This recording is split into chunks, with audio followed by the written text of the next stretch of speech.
Hi, this is Patsy with a Z. Welcome to Joy on Paper Live, a program for writers and those who dream of writing, and for everyone who wants to know the story behind the book.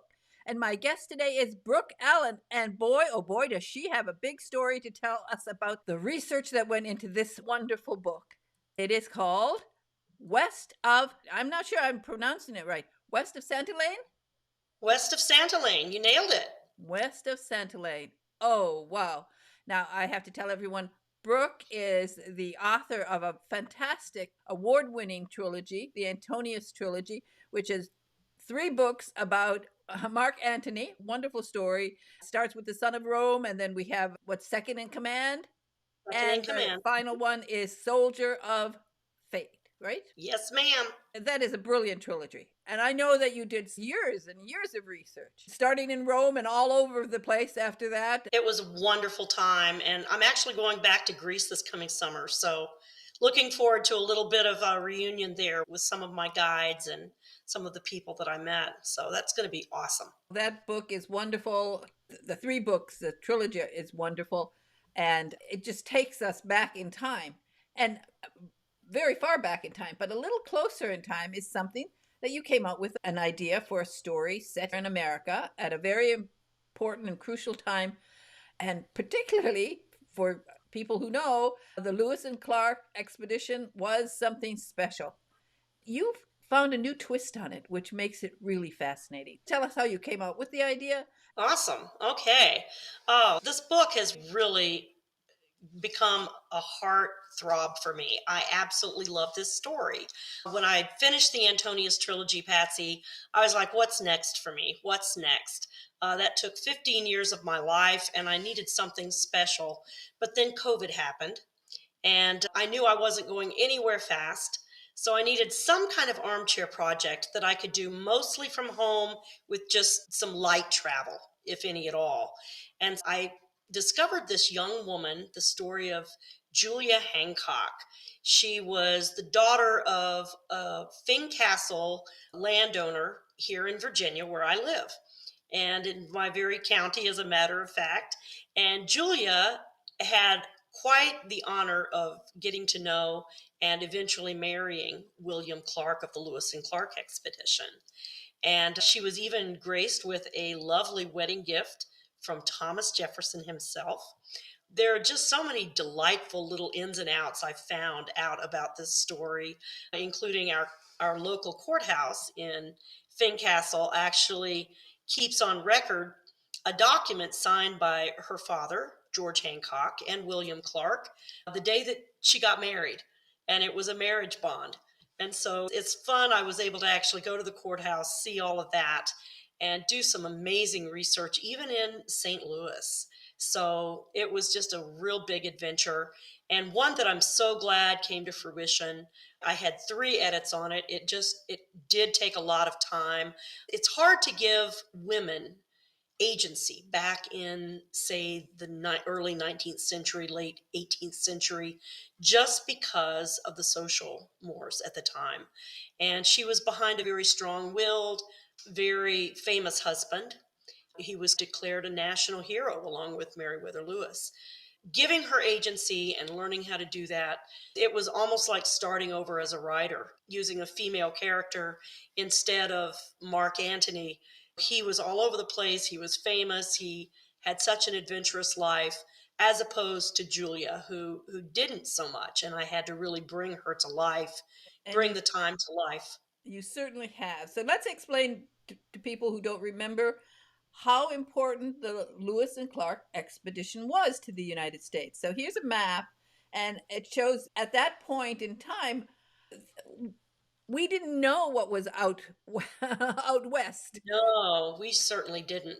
We didn't know that much about the geography. We didn't know about the animals, the flora and fauna, and we certainly didn't know that much about some of the Native American tribes that were there.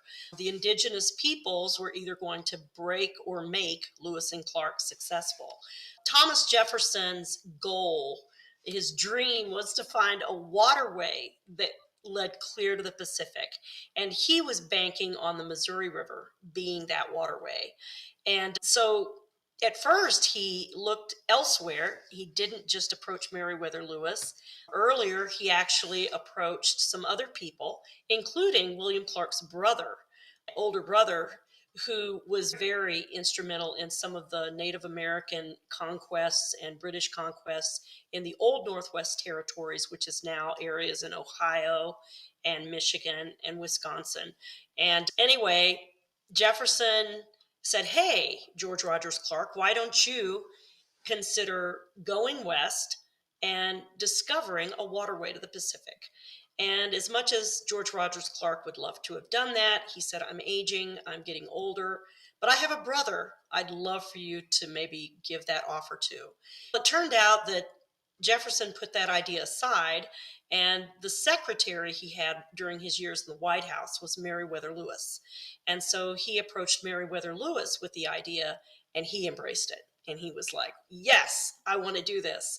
Yes, I want to go west. I want to find out what's out there. I want to learn about the scientific end of it, the flora, the fauna, what animals are there, and also the culture of the indigenous peoples. So let's find out more about this." And as the project grew and as Lewis got into it more and more, he came to the realization that this is going to be so huge.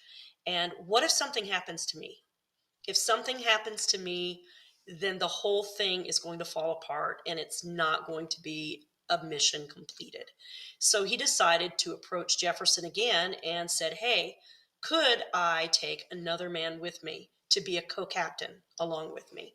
And Jefferson thought actually that was a really wise idea, which it was. And so Meriwether Lewis immediately turned to William Clark and said, "Hey, we were in the army together. We know each other. We're good friends. Can you do this project with me? Can you go on this adventure?" And immediately Clark said yes.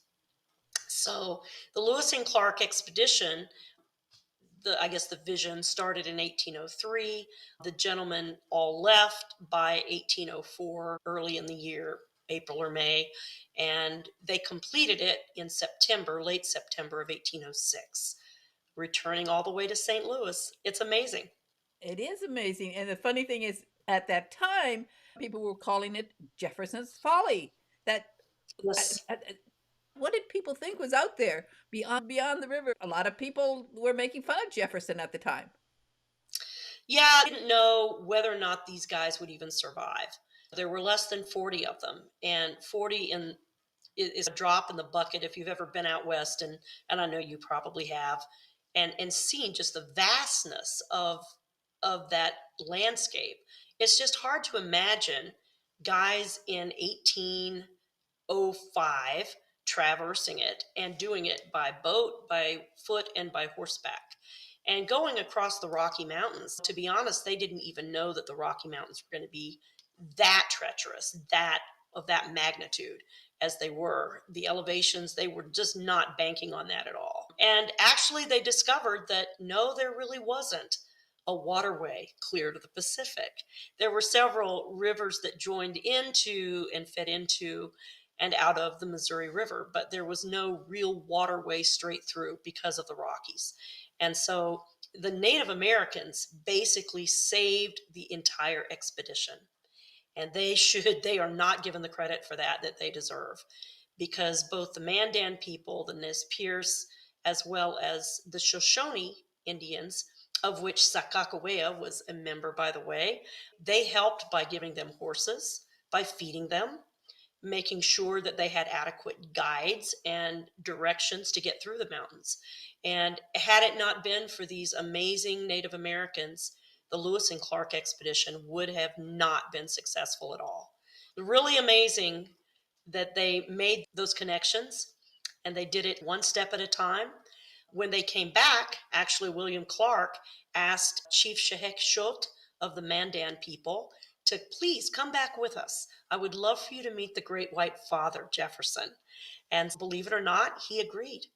And he came back all the way from what is present day North Dakota, all the way to Virginia, to meet President Jefferson in what was then Washington City. That's what they knew it as. And it was the present day White House, but not quite as large. The White House was still in its finishing condition. So they were still working on it back then. Pretty amazing. It is, and the amount of research that you had to do. Now, did you start with the diaries of the expedition? Yeah, I've always been a Lewis and Clark fan, actually. I love so much of history, but I've always been fascinated with this particular journey. So I decided I'm going to reread that. But then there are several books, collections of letters of Lewis and Clark and other gentlemen, Jefferson included, that tell more of the story, the background, how everything came together, all of the details. And so I started reading those books as well. One book in particular, there was a big cache of letters discovered back in the 1980s. And they were all letters from William Clark to his brother, Jonathan. And so Clark was the youngest of the three brothers in the Clark family. George Rogers Clark being the oldest, and then Jonathan Clark. Both of those gentlemen were veterans of the Revolutionary War. And William Clark was writing letters to his brother around the time of his marriage. And his first marriage, of course, was to Julia Hancock. It was really cool to see all of this story coming together and how I could write it and try to capture from her point of view, what was it like after the Lewis and Clark expedition? The expedition was a great adventure, but to be honest, there was just as much of an adventure and a huge bunch of story right afterwards. So I focused on that. It was just marvelous. I, Yeah. at one point, went all the way to St. Louis for about 3 days, and I had made some connections with the Missouri Historical Society Library and Research Center. And it's in this former synagogue that they've turned into this marvelous research center and library.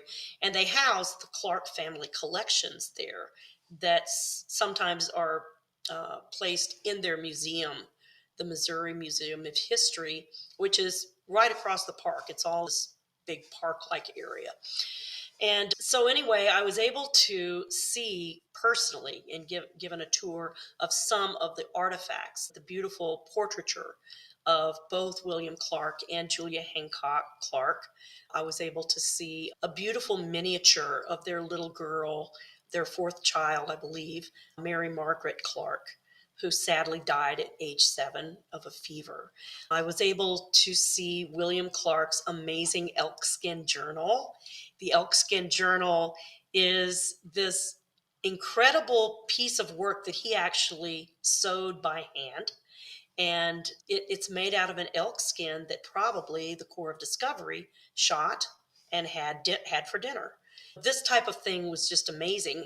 I did that in the morning that I was there, and in the afternoon, I spent time looking through documents and taking notes. And I was handling in my own hands um, letters from Meriwether Lewis to William Clark.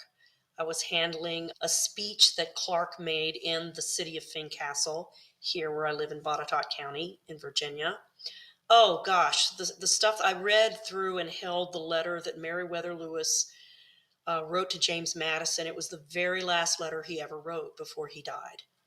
And it was just so poignant to hold these documents in my own hands. And you're literally holding history. When you have that opportunity to Mhm. see the original material and to touch it. In some of my research, I was able to do that in England when I was doing research. And you are in awe of just being able to touch it, to be right there and imagine what was going on in their heads as they were writing these things.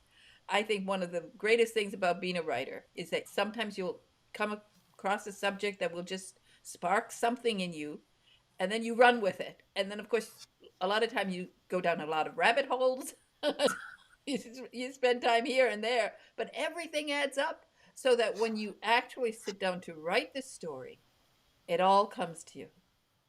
It really does. And as you do the editing process, other things fall into place. I had so many amazing historians that I consulted for this project.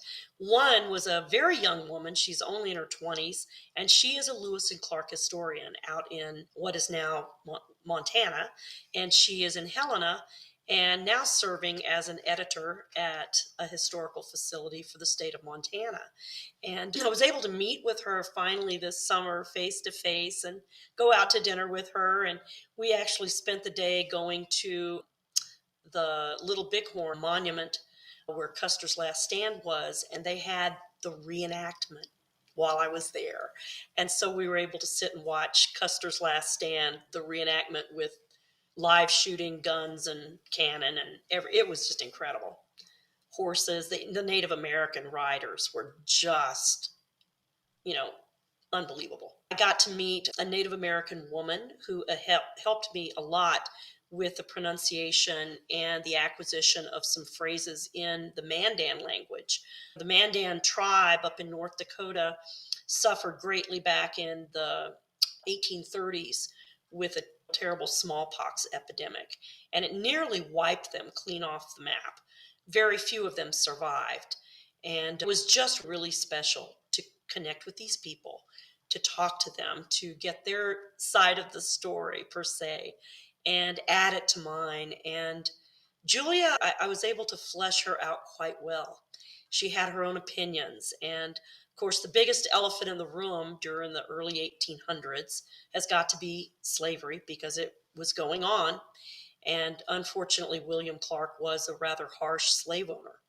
And I learned that through all of my research. And he even describes some of the treatment that he gave to his people, as he calls them, in letters to his brother, Jonathan. And so, again, reading all of these letters firsthand was such an important part of the research procedure. Research is amazing. It's so fun. People who don't write, I know they don't get it, Patsy, but I know. it I is know. just the most rewarding part of the whole procedure, I think, of learning to write. Exactly. Anyway, And the fun thing is meeting experts in the field. All of these people you meet, it enriches your life. And so that's why I always encourage people to write. It doesn't matter what you write about. Find something that just sparks your interest and run with it and have fun with it. That's certainly what you did here with Julia.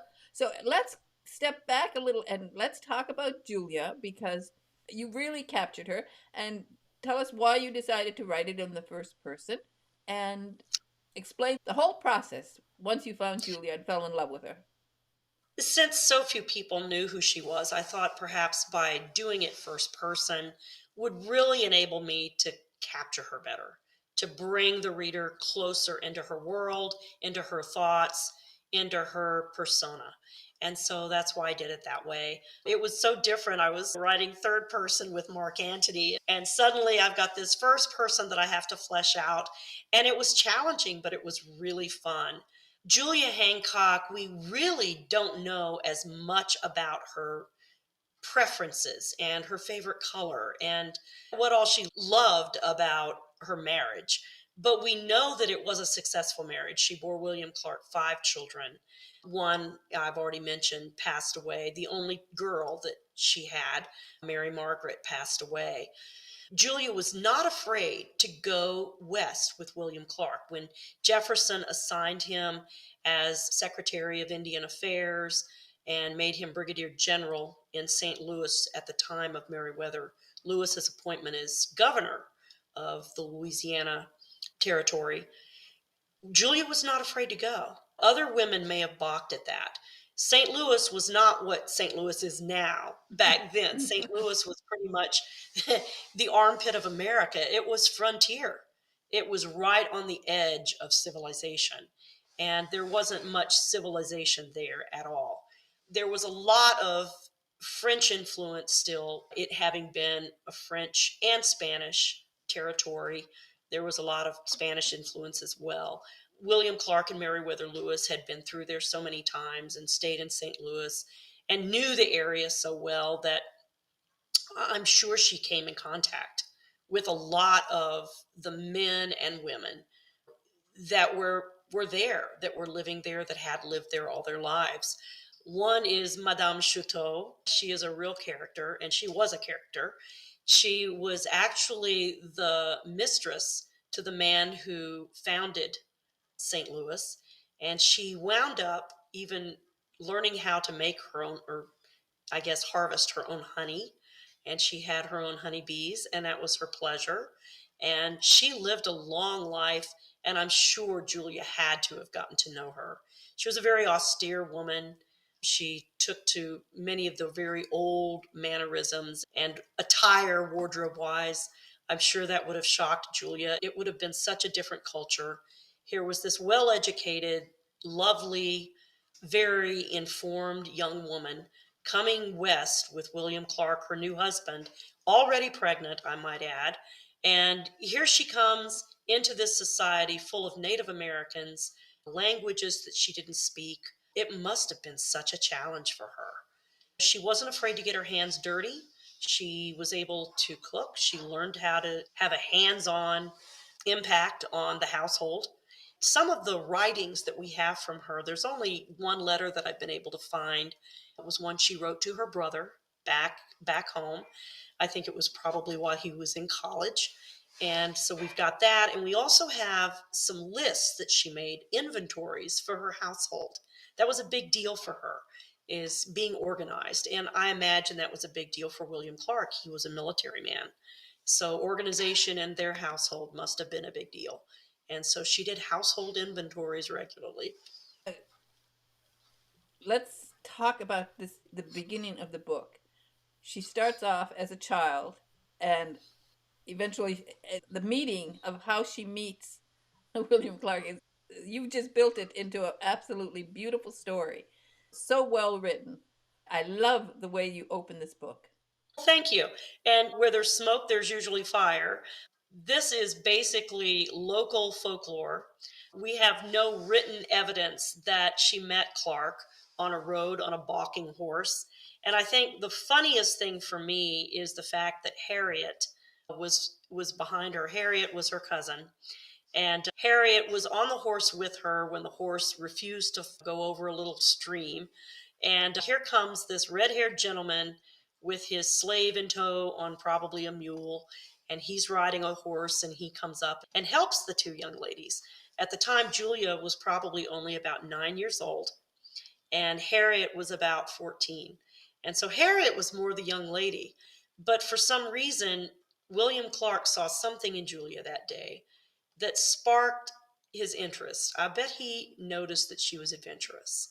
And I'm thinking that's what I played on, was she had this adventurous spirit. She wasn't afraid to go places that most women would not have wanted to go, including places like St. Louis.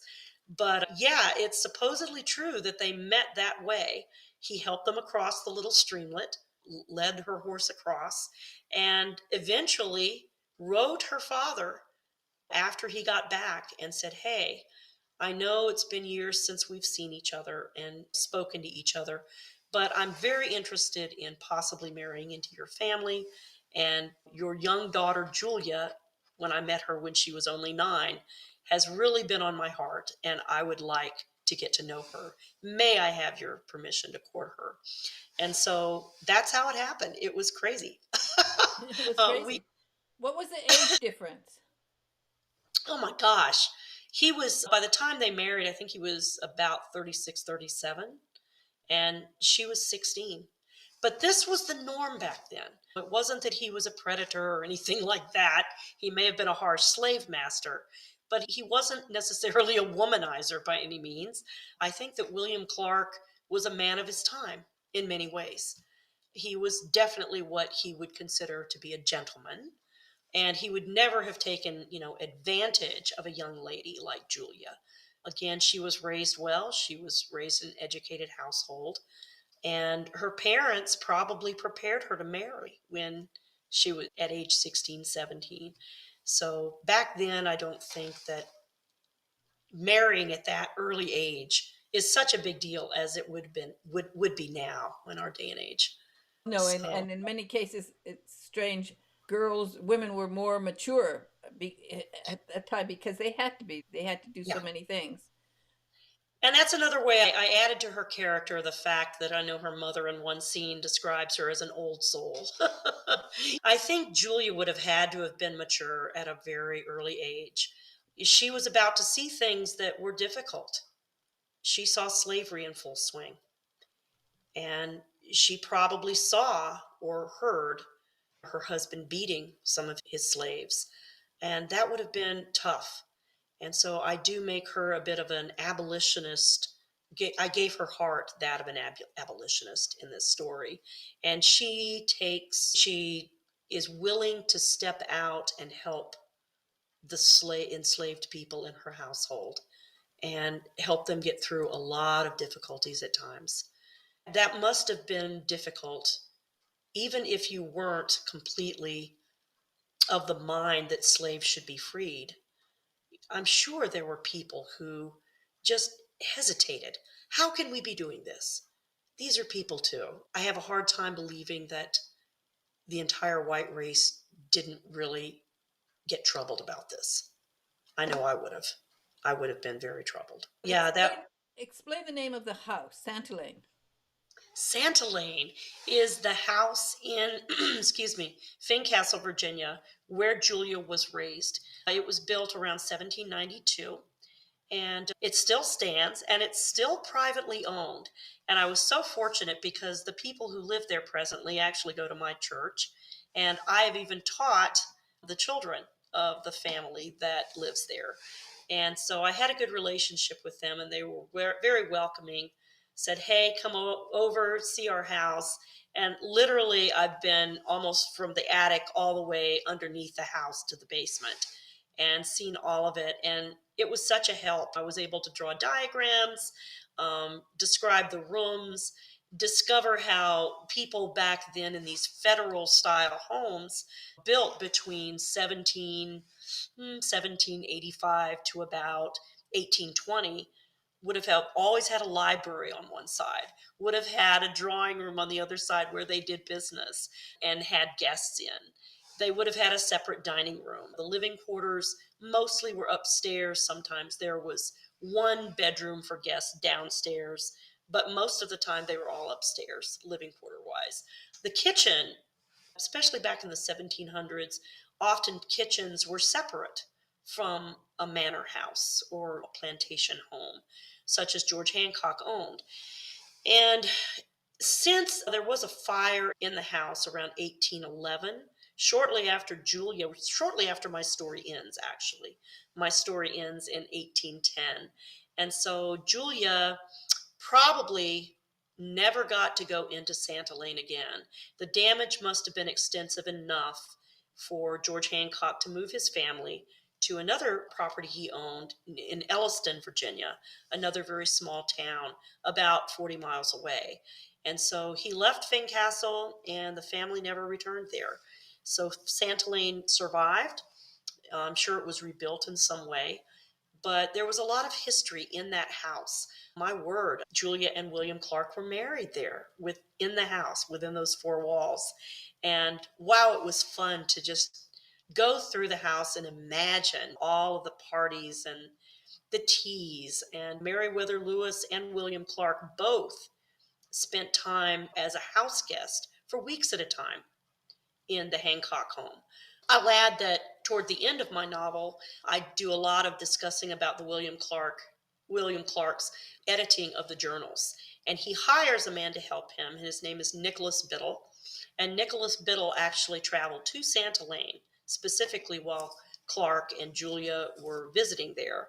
And anyway, that's all true. He was there at the house going over the journals with William Clark, deciding what was going to be included. He did a lot of questioning, heavy questioning, William Clark, picking his mind. What other memories did you have from the expedition? In the Corps of Discovery, these guys were considered heroes. All of them were. And it was just a marvelous story to be able to bring out about how the journals themselves came to be. When Meriwether Lewis died down at the Natchez Trace in southern Tennessee, he had all of the journal materials with him. And when William Clark found out about it, he didn't know where any of this stuff was. What's become of it? We've got to find it. Oh my goodness. And fortunately, James Madison really stepped in and helped locate all of these precious writings that they had made on their journey. And fortunately, we've got this amazing record There have been numerous translations of the journals and editings and rewritings of it, and they're not easy reading.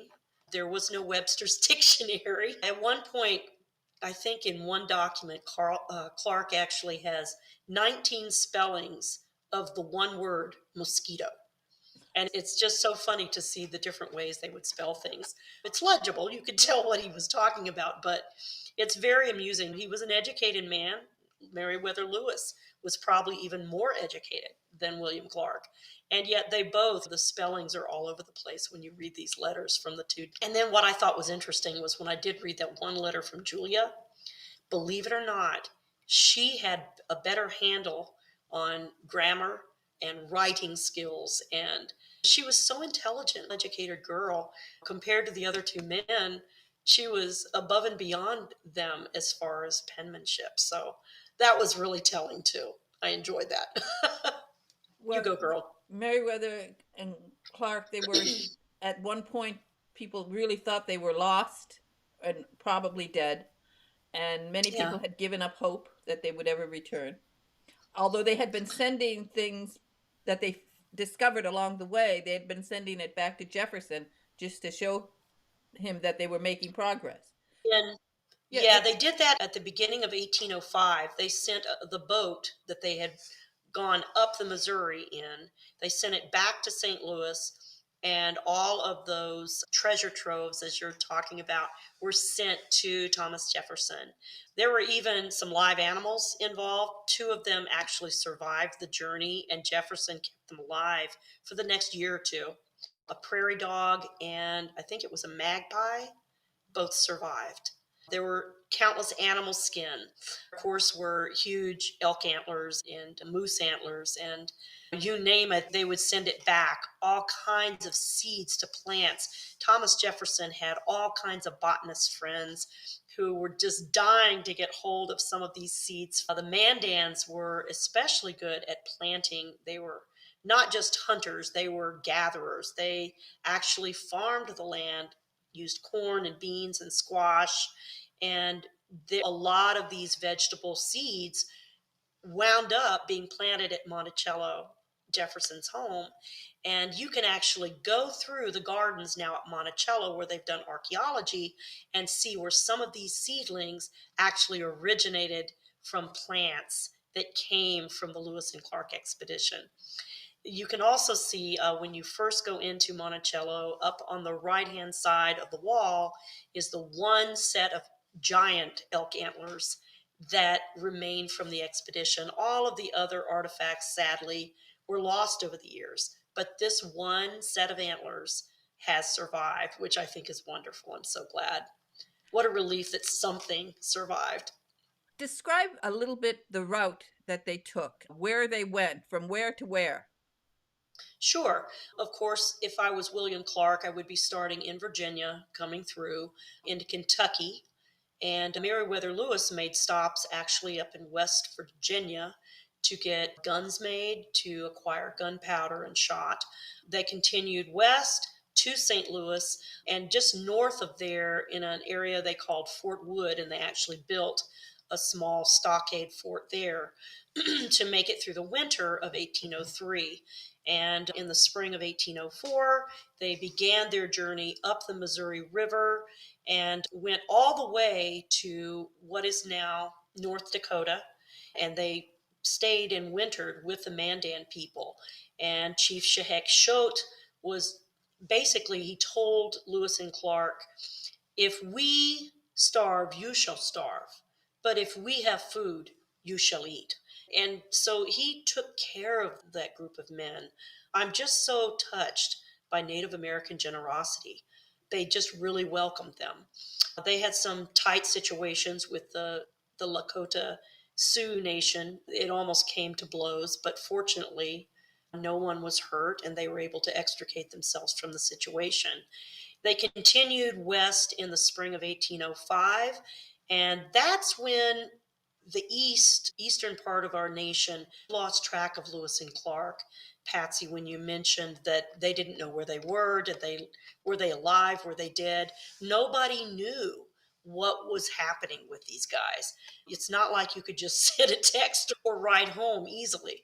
They made it all the way to the foot of the Rocky Mountains at Lolo Pass, which is in present day Idaho. And that's when they encountered the Shoshone people. And there was quite an excitement because Sakakawea had joined them with her newborn baby. And she basically saved their skin because she recognized her home lands, and she even ran into her brother. Her brother came down with a bunch of the Shoshone tribal elders and met with Lewis and Clark and recognized his sister, and they embraced. It was very an emotional scene. I'm sure his name was Kameawait. Then they passed over the Rockies in 1805, continued on. Of course, this was all upstream, upriver. And then once they were past the Continental Divide, they were able to get onto the rivers that led and fed into the Pacific Ocean, and that was downstream again, which was good for them. They encountered the Nez Perce Indians, survived on salmon all the way to the Pacific Ocean, and wintered there at I think in what is southern Washington, I believe, southern Washington, not too terribly far from the Oregon state line. And anyway, the next year was a whirlwind because they were able to mostly go downstream once they were past the Rocky Mountains again. Everything was downstream, and they made amazing time. Made it all the way back, let's see, in 1806 by see, they crossed the Rockies in May or early June, and they were back by late September of 1806, which, when you think how long it took them to get out there, that was phenomenal that they got back so quickly. What did, Really. now, what did they write about seeing the Pacific? What was that moment like? Clark's comment was, "Oh, joy, we've made it finally." But what was funny is he saw this body of water, and it was actually the tidelands of the Pacific. So it wasn't even the actual beach yet, with the ocean on it. So they still had maybe 2 or 3 days travel before they actually reached that. They were hoping to run into traders because they did see evidence amongst the native peoples there of white traders. And they were told by the natives, we see men coming in with big ships, and perhaps they could take you home. And Lewis and Clark kind of had the hope that maybe they could sail back with one of these ships, but they never showed up. The traders never came while they were there. And they were there for I think 4 to 6 months. And they did see a beached whale. Sakakawea got real excited about seeing this giant fish. And she begged William Clark, when you go see this giant fish, I haven't asked much of you all. I have worked hard for you, but please take me to see this giant fish. And she did. She got to go see it. I think it was probably, I don't know, maybe a humpback whale. I know they're in that area. So that was a fun story. They didn't get along quite as well with the natives on the Pacific coast. I think Lewis and Clark and all the men were just exhausted. And these natives tend to sneak in and try to take things from them. It rained. The rain was unrelenting and just continued throughout the winter months. And the temperatures were in the 40s, 50s. It never really froze, but it was just cold all the time and just a sloshy mess. They couldn't smoke meat very well. Most of the elk that they were trying to preserve in that way, it just all rotted. And so they wound up again having to eat the salmon, and they were just so sick of salmon. They'd been eating it for almost an entire year. So, yeah, the Pacific coast was, I'm sure, beautiful at times, but I think that the weather just really lowered their expectations, and they were just ready to get back by then. I imagine So, do they we were know the probably exact spot exhausted. where they landed when Oh, they yes, stopped? I do. Yeah, yeah, yeah. There's a reconstructed fort there. Oh goodness, I wish I've just had a brain hiccup. I know the name of it, and it's not coming to me right now. But yeah, they definitely know exactly where it was. Several of the places along the Lewis and Clark trek especially in Montana and, of course, Fort Mandan, that area in North Dakota. All of these places have been proven to be where they passed through. And perhaps the most recent one was a place called Travelers Rest, which is a state park now in Montana. And it's right at the foot of the Rocky Mountains at Lolo Pass, where they traversed over. And when they came back, they stayed there too. And how did they figure this out? This is crazy, but back in those days, the several of the men apparently suffered from syphilis, and they actually injected um, mercury into the guys. And of course, mercury is extremely poisonous and dangerous, but this was the way they controlled it back then medicinally. And they've actually found traces in the soil samples that archaeologists have dug up around the Travelers Rest area. They've actually located where their latrines were, and they've found the mercury traces that have proven that Lewis and Clark's men came through. And they've even found little blue beads at the same place. It was a really intriguing museum that they had at Travelers Rest when I visited. These blue beads were really in demand by the natives. They loved beads, and the blue ones in particular, these blue glass beads. They, I think, ran out of them on the way back. They just didn't have any more. They were so much in demand. Yeah. Coming back, they also split up. Lewis and Clark. Lewis took a northern route through what is now Montana, and Clark explored some of the Yellowstone River in the more southern area of Montana, going through and on into North Dakota. And on their way back, unfortunately, they did have a real close call with Lewis. He was shot by one of his own men who mistook him for an elk. The guy didn't have very good vision and was holding a gun and thought Lewis was an elk and shot him right in the backside. And so Lewis was going downstream in the boat canoe on his stomach the entire time until they met up with Clark again. And Clark was able to help him and remove the bullet and patch him up a little bit. So yeah, what an adventure. It's just so hard to believe that guys back then survived this. And they only lost one of their number, and that was due to appendicitis towards the beginning of the trip. Let's finish up with Sacagawea. Is that how that you're pronouncing it? A lot of people say Sacagawea, but the native peoples tend to prefer the pronunciation Sakakawea now, with K's in the spelling. Sacagawea. Okay, Sacagawea. And she was, of course, known as the Bird Woman. There are several different theories about what happened to Sakakawea. Probably the most realistic theory is that she died around 1811 of a fever not far from Fort Mandan, back again in North Dakota. The other possibility is that she lived and joined the Comanche people for a time, and then eventually, I think, moved even further north, possibly among the Nez Perce. That would be up in Idaho and then eastern Washington. Probably the most realistic scenario is that she passed away in 1811. But there's still some historical argument about that. There was a black man, one of William Clark's slaves, who also went with the expedition all the way to the West Coast, and his name was York.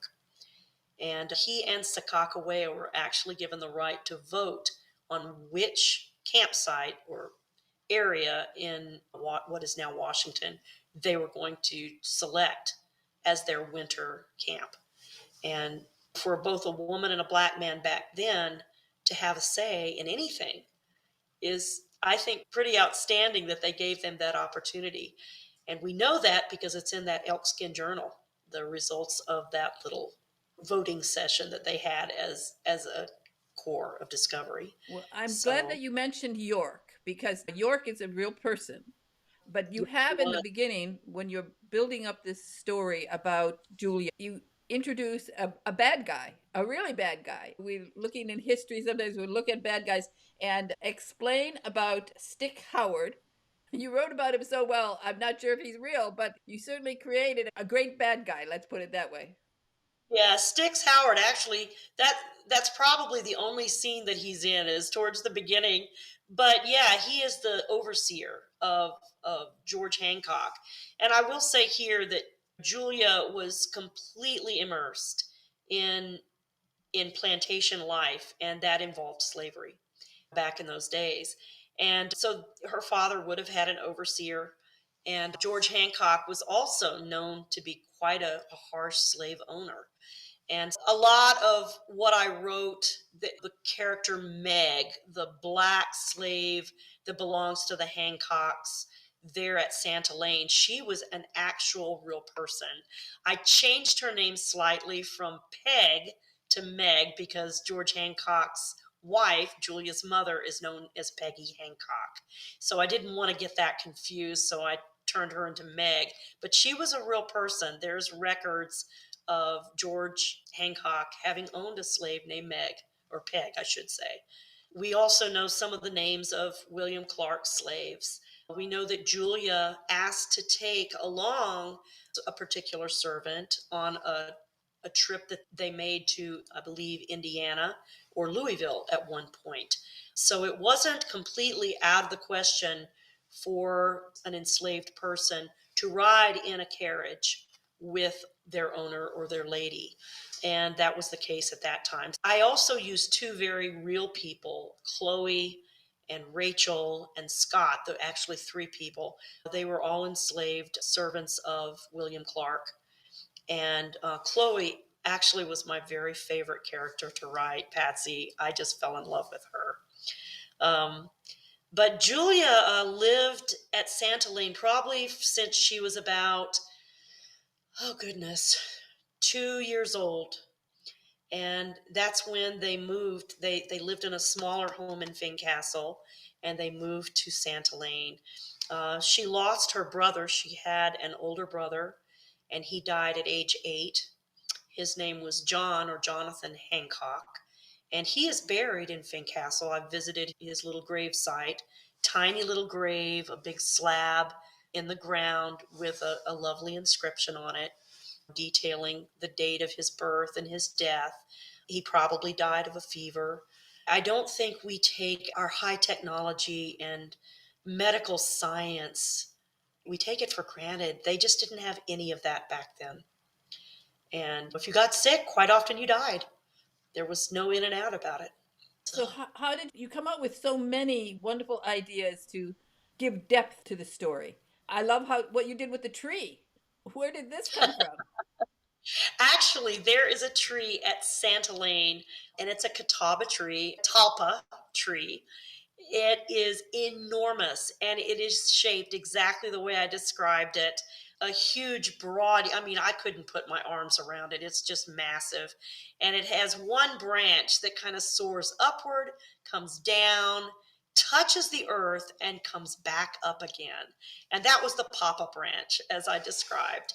That tree, we used to have some church events over at Santa Lane several years ago, and I remember going there and seeing kids climbing all over that branch.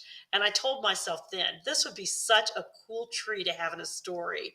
And so as soon as I started writing it, I had to include the tree. I just had to. And Julia's tree, and it's even on the front cover. I see you've got my front cover on the Yeah, screen right now. that's And what I she wanted to made it, show. yeah, my graphic designer, she made it rather small. I said, oh no, it's got to be much bigger than that. So she made it much bigger, and I was happy. But yeah, there are several trees on property on Santa Lane that I'm sure were actually smaller trees at the time and have survived to the present day. They're massive, enormous oak trees, yellow oaks.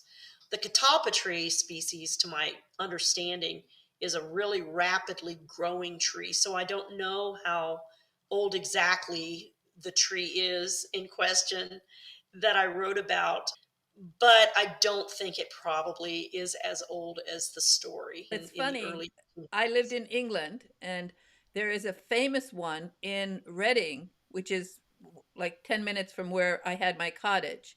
And that's a famous one in England, also Wow. a massive tree. Yeah.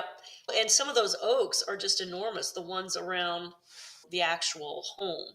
proper. The brickwork, everything about Santa Lane, it's just screams history, screams somebody needs to write a story about me. The bricks themselves were made by the enslaved individuals that belonged to George Hancock and family. And you could sometimes see fingerprints, Patsy. It's just unreal the humanity involved in that plantation home. It's the history there is just breathtaking. I know that they had slave quarters on property. I do not know where they were. I had to place some educated guesses as to where they would have been, probably in the back of the property somehow. George Hancock owned vast lands, and Julia and William, I'm sure, would take rides out on the lands that belonged to him at the time. The home is situated on probably about 10 acres now. It's not as huge as it used to be. He used to have hundreds and hundreds of acres. We still have George Washington and Thomas Jefferson National Forest here in Virginia, and all of that land, all of that, we're talking national forests, Patsy, they all belonged to those historical men. It's just so hard to wrap my head around how much acreage they had. Millions of acres back then. It's Wow. unreal. Wow. Um, yeah, it is. It is. And you found all of this wonderful information, and then you sat down. And did you know from day one that like the first few pages, did they just come to you? How hard did you have to work on those pages? When I first started researching the story, the first story about Julia Hancock that comes up is how she and William met. How it's been folklore clear through for 200 years. And I think that story actually comes from a book called Persimmon Hill that was written by one of William Clark's nephews. And he actually got to meet Aunt Julia. He got to meet Uncle William, and he knew them. And I think the story about the horse actually came from William Clark and him telling his nephew about it, and then his nephew wrote the book Persimmon Hill. It's an old book. It was written back in the 30s and 40s when this guy was still alive. This nephew was still alive. It's just so hard to believe that there's not any truth to it because the story has been around for so long. Local folklore, I said it earlier, if there's smoke, there's often fire. And I think that's probably the way they met. And here's the funniest thing: if Harriet was on the horse with her, then after Julia died in 1820, sadly, she didn't have a long life. Within a year and a half, William Clark needed a mother for his children, his four children. He remarried, and guess who married? He married Harriet. I thought that was really funny. I think Julia would have been happy that her cousin found happiness with William and vice versa. That was when she died in 1820. It was so sad because it was in Virginia, in Elliston, at her father's second home, um, which is called Fotheringay, by the way. Here's some English roots for you. Um, but she died at Fotheringay, and William Clark had been there, and she rallied. She started feeling better. And so they all said, "Why don't you go?" He was governor of Missouri Territory at that time, or Louisiana Territory at the time.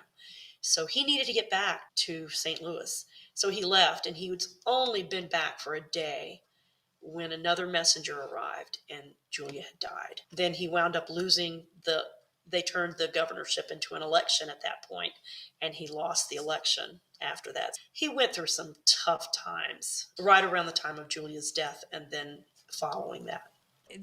I think this is such a wonderful book. You've done such a beautiful job with it, telling the Well, story. thank you. As always, your writing is exquisite. Your, I was just thinking about your description of Stick Howard, and once people read that, they'll never forget. They'll never forget that You know, character. You know where I got that? This is so funny. I got that the Styx Howard, the vision of him in my mind, because he's completely fictional. But I got the idea of him. He came from a bus driver once that I had for a field trip. I was taking my choral ensemble to Washington, D.C., and this driver was the strangest man I think I've ever met. And he was just this skinny, almost skeletal piece of work. And he had a hard time even cracking a smile the whole day we were with him. And I just thought, oh, that guy is Styx Howard. Well, And the bus driver would even said, "My name, you can just call me Styx." that's what I always say. That is the joy on paper. You collect all of these events in your life, all of these people in your life, and for a writer, the most important thing is to be observant and to notice things like that and to remember them and then put them all together in a wonderful book, a wonderful novel that brings I think Julia would approve. I know she would. I You've hope done her so. justice. You've done her justice. She was delightful to write about, and just learning so much more about it. Local history as well as American history. Virginia is loaded with it. In fact, my next project is again in the US, and I'm really looking forward to fleshing it out. And I'll be retiring at the end of this school year, so I'm looking forward to having a lot more writing Well, time. Be you've so managed to fun. write all of these major works while you're teaching full time, but now you'll have even more time and be able to spend more time doing research too. So here's your That's website. right. It's brookallenauthor.com. People can find out more about you there. I really, everybody, you should look into Julia's wonderful trilogy, Antonius trilogy, fantastic books. But meanwhile, I think this book is just a great gift book. The holidays coming up. There's your tree behind you, and it's. I think it's a wonderful gift book, and you learn a lot, and mostly you just enjoy discovering Julia. And you've done a great job, Brooke. Thank you so much, Patsy. It's such a pleasure to be on your program anytime. And anyway, I want to thank you again for having me, and I'll look forward to it next time. So, Okay, you just let me know as soon as you as all soon as right. you're ready. Okay. As a matter of fact, All right. oh no, I'm sorry. I'm sorry. You're going to be back on in March for the Ides of Oh, March. I'm all about that. Oh, I always celebrate Ides of March by by reading about Antonius. So, yeah, But absolutely. then, you know what? That might be worth taking a personal day for so that we can do it up. Yeah. Yeah, let's I'll do just have that. to do Oh, that. yeah, Okay. we have to do that one. So, have a wonderful holiday season, and we'll see you then in March, okay? And that's going to be the 10th anniversary of Joy on Paper is March 17th. Oh, It'll that's be great. it'll be a big celebration, okay? That's right. Sounds wonderful. I'll wear my Joy on Paper shirt. Okay. Thank you so much. Thank you God again. bless. Take care. Bye bye now. Bye. It was so much fun to talk to Brooke Allen about her book, West of Santa Lane. It's a wonderful book, a great read. Please subscribe to Joy on Paper Live so that I can bring you more interviews with fascinating authors. And I hope that you will be inspired to think about writing a book. Just push the subscribe button and comment and share. Thank you for joining me. Bye bye.